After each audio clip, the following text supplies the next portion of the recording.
Well, one of the challenges of being a public company is that you tend to be rewarded for short-term results, and that sometimes can make management focus on short-term growth results that are visible to the public and visible under current accounting methods.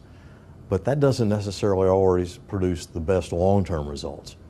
And we have been quite willing to sacrifice the apparent growth, short-term growth, by spending a meaningful amount of capital over a long time in building our exploration and production portfolio to one that has very long-term and is very sustainable. A specific example, we have spent several $100 million in a technology of getting oil out of Canada, the steam-assisted gravity drainage program, that you spend several $100 million before you get any results. We just started to get the results this year. They're coming on as planned, a little ahead of schedule. We'll go from, in one particular field, from zero barrels of oil production at the beginning of the year to somewhere around 30,000 barrels a day at the end of the year.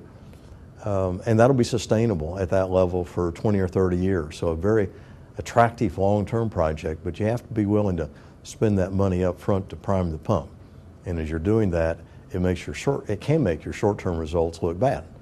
And you don't look as good as other companies are that are spending it all on short-term. We really have not cared about that. We care, but we've been willing to sacrifice that to build Devon into a company that has a very diverse, very sustainable, very long-term asset base. The Barnett Shale, the Haynesville, projects in the deep water in the Gulf of Mexico, where we've had major discoveries, and yet we've not yet booked a barrel of oil reserves, not yet had a barrel of oil production. That's still out there to come, even though our short-term results in the past have been burdened by the expense of that.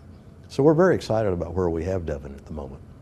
The message that the American people have been giving Congress, because the American public, if you poll the American public, the polls show something like 75% of the American public say, hey, I'd rather have those jobs here in the United States. I'd rather drill here where we own the oil and we own the natural gas and produce it here, rather than export our jobs and export our dollars to some foreign country. The politicians have been the slow ones to get that message, and they've still only done it reluctantly. They did let the moratorium expire, but that's only because they ran out of time, and the new Congress will undoubtedly come back and try and do that.